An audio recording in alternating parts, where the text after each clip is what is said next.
Welcome to 10 Questions to My Teacher, where students fire their burning hot questions straight to their teachers. Welcome, our dear viewers, to my 10 Questions to My Teacher. I'm your host, Nasuna Katrina from Glorious Primary School. Today, I'm here with Madam Imelda, who teaches Primary 5. It's a pleasure having you, Madam Imelda. I'm delighted to be here, Katrina. Thanks for hosting me. You're welcome. I have a few questions for you. There are 10.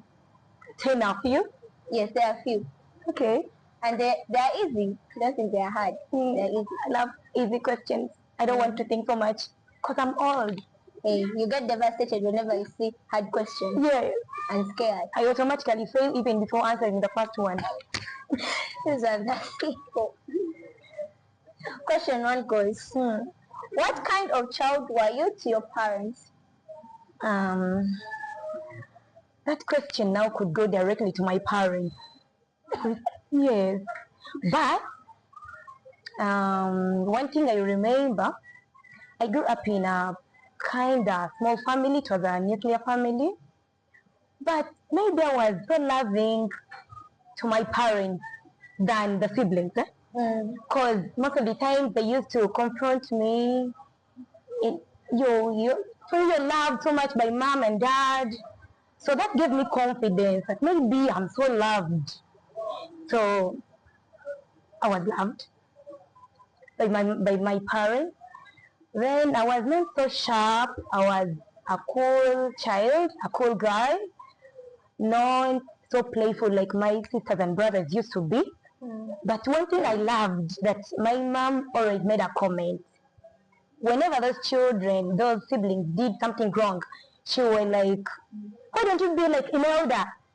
So that thing hurt them so much, but me, it gave me confidence, you get. But again, on the other side, one comment that I didn't like about my mom, she used to say, so Imelda, you're too slow at doing work. But in the end, you produce perfect work. So I was like, okay, if I'm too slow, then I felt so hard to erase that slow comment. But I loved the ending statement that you produce perfect work. You know, they slow, but her work comes out as a neat one. Yes. Yeah, that is who I was to my parents. So instead of feeling sad of what your siblings tell you that you're the one who's most beloved, you just take it like, yes, since that I'm the youngest, I'm not the most beloved. No, I was not the youngest. I'm actually the second born of 8 children in the family. But now it gives me that confidence that I have to do good things. I have to keep good, so that this thing that they say my parents love me so much, yes, they do love me, but for a reason. Yes. Yes. So your determination made you one of the beloved children at home. Yes, but doing really good, so it gave me a reason to be loved. Yes. You have also inspired me. Indeed, I'll start doing that at home, so that you become the most loved. Okay, work for it. I'll work for it.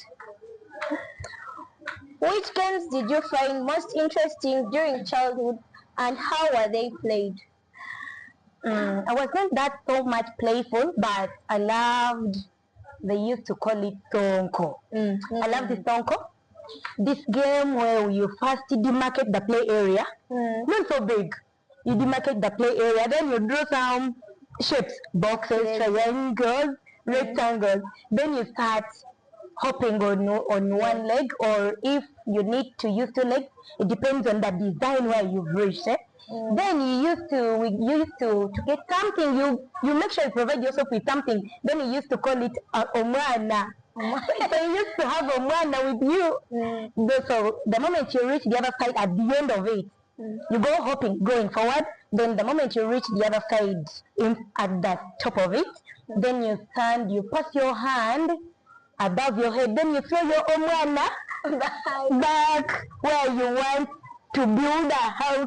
So turning back like this, you see where your omwana has fallen, then that could be your house. The way you could treasure the house of yours. So I used to love that game so much. So if you throw that the Omwan that you're calling Omwan. Yes. Just step there, or you. Yes, the moment you saw your child, that Omwan of yours, then you come back and you put a design, like you make it your house, you make it your house. So the next round when you're hopping again, the moment you reach your house, for there you step there with two legs, so you enjoy it home. Then you continue.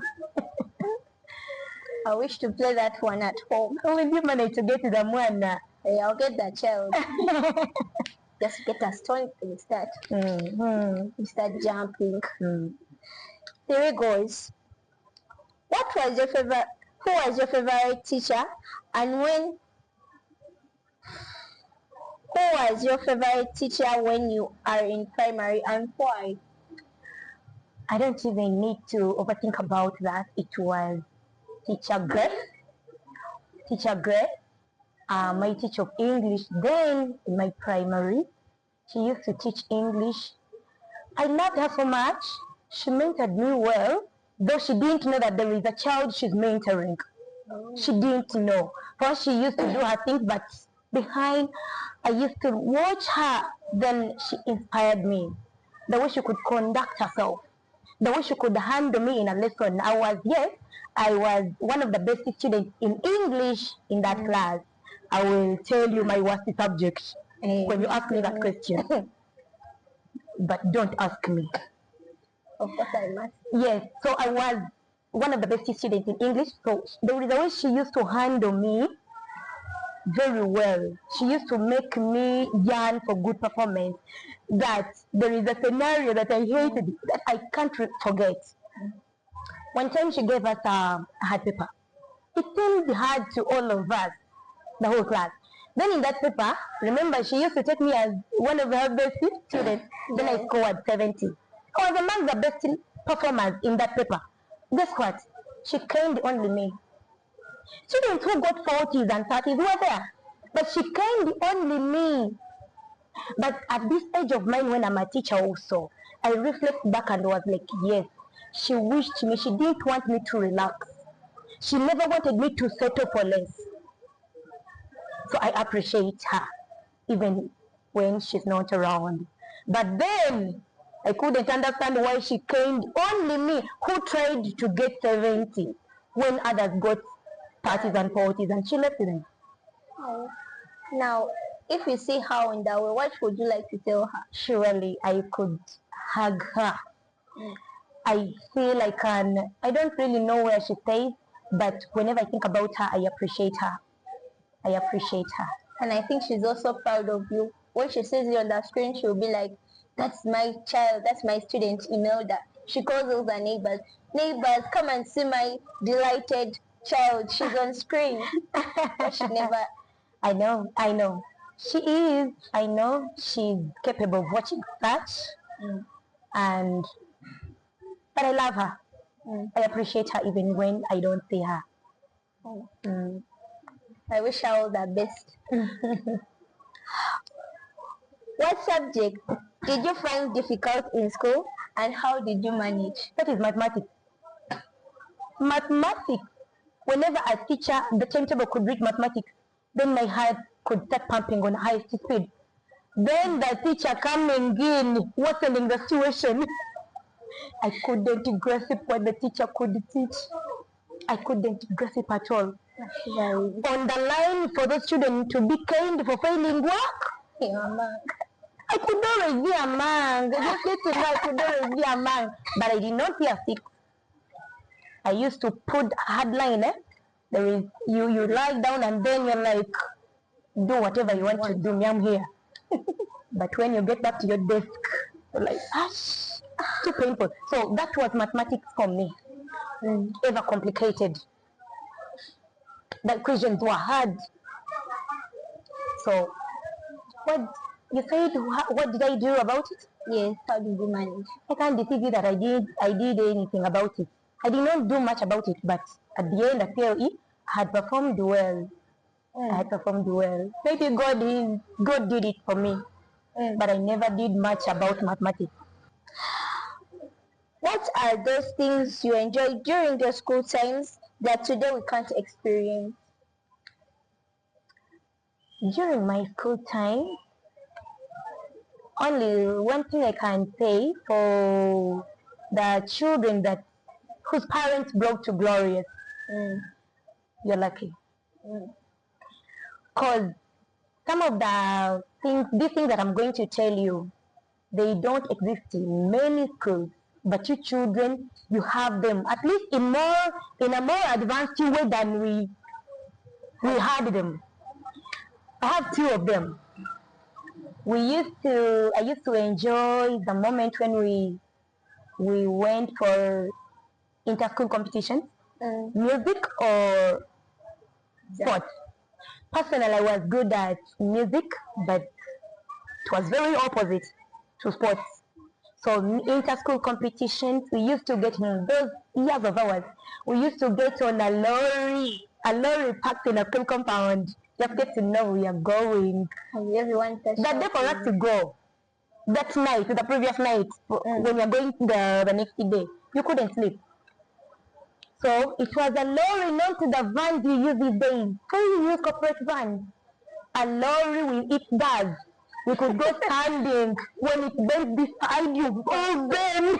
But it was fun. When it bent beside you, all fall on each other. bumpy roads. But it was a fun-filled moment. Then you go compete.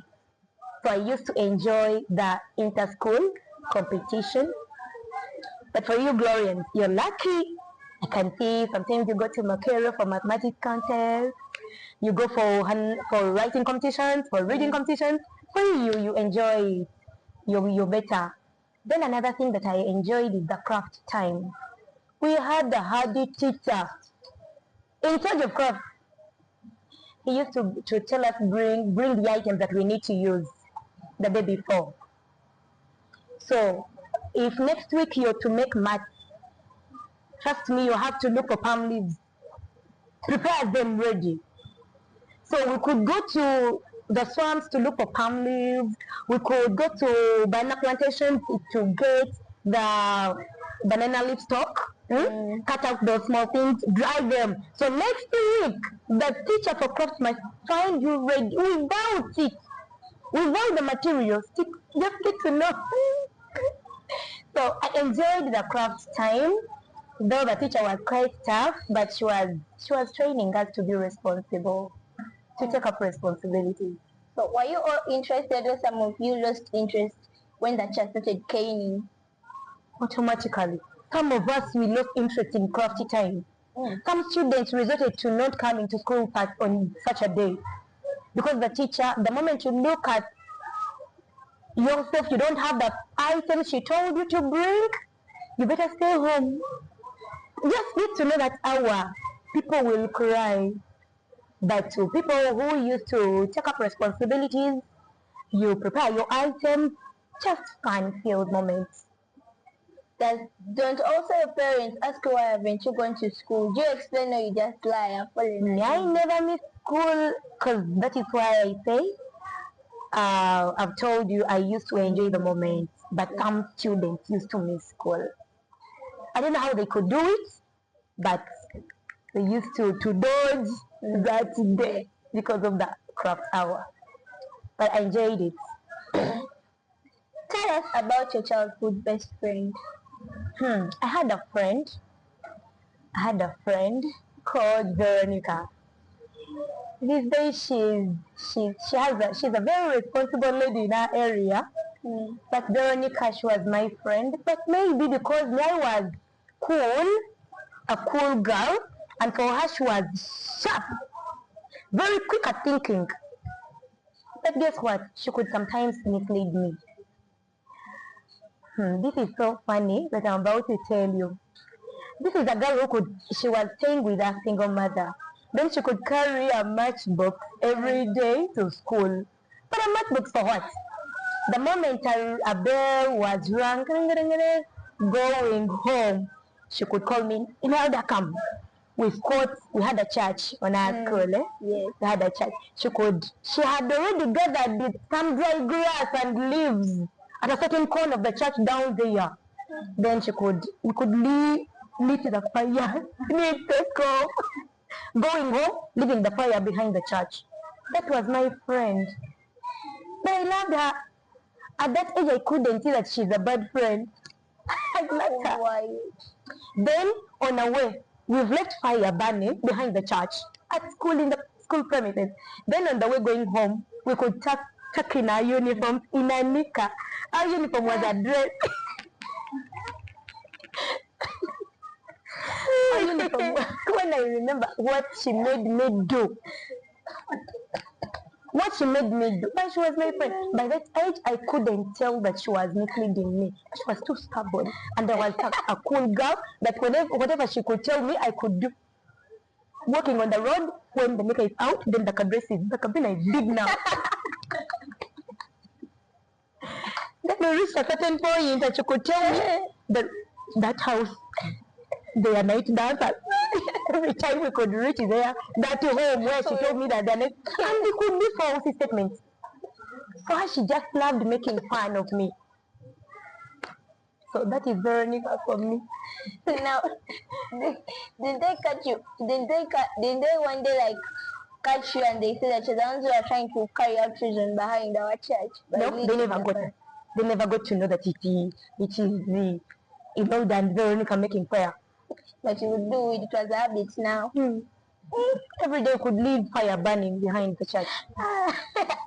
And then on our way, we could dress up properly, organize ourselves when we are reaching home. Then we put the dresses. Now, when you walk, do you remember when you're walking, do people look at you? People could look at us, but maybe some few could comment about us. Others, the houses were not that congested, so you could walk a long distance through the plantation, so you could rarely find many houses like these ones of Kampala. So a long distance where no house, no person is moving, people are in their garden. Now when you see Veronica one day and you remind her, we just get to know the moment. Every time we meet, we'll laugh again. Every time we meet, we'll laugh again. We're responsible. I'm a teacher and she's a counselor in charge of women at our home. But we just laugh. we used to put dresses in that. We enjoy staying together. As a teacher, what do you enjoy most about teaching?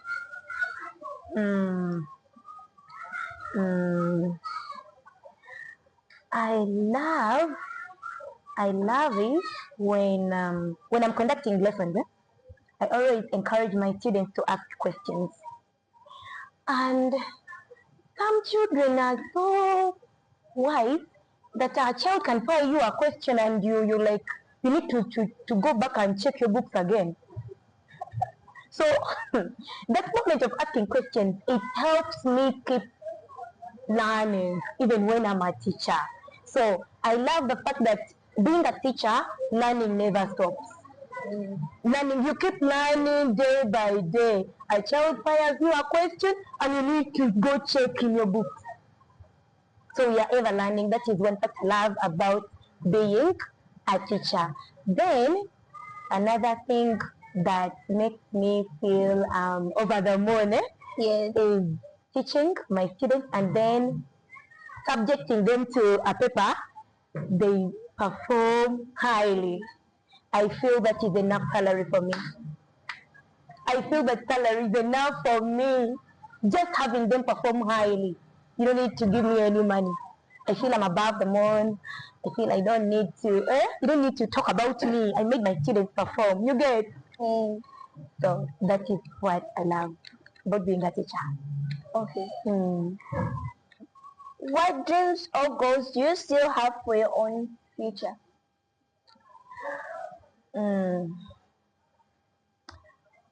When I was growing, when I was still young, I used to love so much taking care of old people. So I still think if God blesses me with enough facilitation that I can provide something, however little it is, to the elderly. So I still have that in my mind. Then, as a teacher, and I don't want to quit now. Being a teacher, I don't want to quit. So I want to spend my old age in a school of mine. A school of mine, but sometimes when I think about my dream, I get scared of setting up a big school like this one of Glorious. You know why? I don't want to overwork. So I just want to set up a kindergarten, and at 2 p.m. business is done. Then we go rest.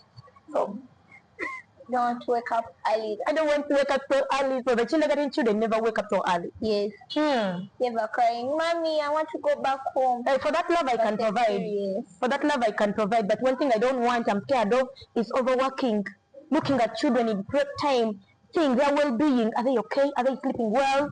Like in such a big school like Glorious. It worries you. Yes. I don't want to get too tired. You're still young. You don't want to lose your beauty sleep. Surely. Not really, but I don't want to grow, because I want to spend my old age at that school of mine. But then spending my old age when I'm getting too tired each day scares me. You get too old. You get old before the time. Who was that ever funniest child in class that you can never forget?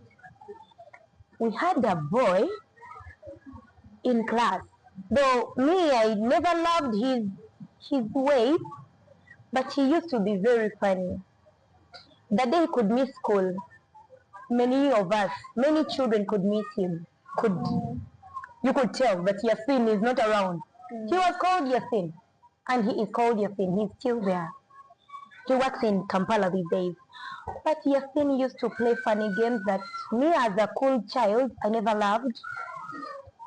But students enjoyed his presence already. You are ever the opposer. Whenever he brings the game, like... He had funny games that to me, some games, they look to be better to me. Like? Can I demonstrate? You know, he could come maybe finding you keeping quiet, doing your own things, and then he brings it looking as he does it. I never loved that thing. Then that was Yasin. And he could come up, each day he could come up with the different funny slogans. That was Yasin in our school days. But I think that now, when you see him, you always remind him, Yasin. You remember what you used to do to us? Recently I told him I told him that Yasin, he used to be too funny. Are you still so funny like that? Then he was denying himself that he was a humble boy. Never to see a humble Yasin. He's still naughty. He was naughty and stubborn. Yes, and he's still naughty and stubborn, I know. He's fooling you that he changed. He can't change. It was inborn. It's in the blood, in the genes. Yes. Did you always want to be a teacher when you were young? If not, what did you want to be? Yeah. At first I never wanted to be a teacher. I wanted to be a nun. The nuns, they played a very important role in my education. So in a bid to make us grow up as responsible children who know how to work for their future, that is where we became paralyzed. They used to subject us to heavy work. So that one killed my love for becoming a nun slowly by slowly. So at the time when I was supposed to write an application to become a nun, remember I was living with them, but that does not remove the fact that you have to write an application to confirm your age. Then I did not. My heart had already grown fonder. Then the way they hated me. They were like, maybe Imelda, you've gotten spoiled. Indeed, I had not gotten spoiled. Only the hard work they used to subject us to killed my love. But I love so much to become a nun. Yeah. Did you tell them that the hard work they used to give you? Could you tell them the reason why you've not written an application? You couldn't. So in the end, after failing to submit the application to become a nun, my dad obviously asked me some questions. Why have you've always been telling me you want to become a nun? What happened? For him, I disclosed my things to him, my reasons to him, and then he understood me. He took me to another course, and I loved it. I loved it. Yeah. I love teaching now. What was your first experience when you started teaching a class? Like entering a class and they told you you're going to start teaching this class. How did you feel? I felt a little bit lack of enough confidence. I didn't feel that confident. Or shy. Because they gave me a big class. My first time I taught primary 6. It was quite big to me. The students were almost my size. Yes. You could look at the pupils and you're like, oh, will I manage teaching them? But slowly by slowly, confidence grows. So later on, I taught them. The fellow teachers whom we had found on the staff loved my teaching. The children performed very well. So that alone built my confidence that really I can make it as a teacher. And ever since, I'm working so hard to be ranked as a best teacher for a season. Yes. Thanks for watching, our dear viewers. Catch you with another episode with another teacher on my 10 questions to my teacher. Bye-bye.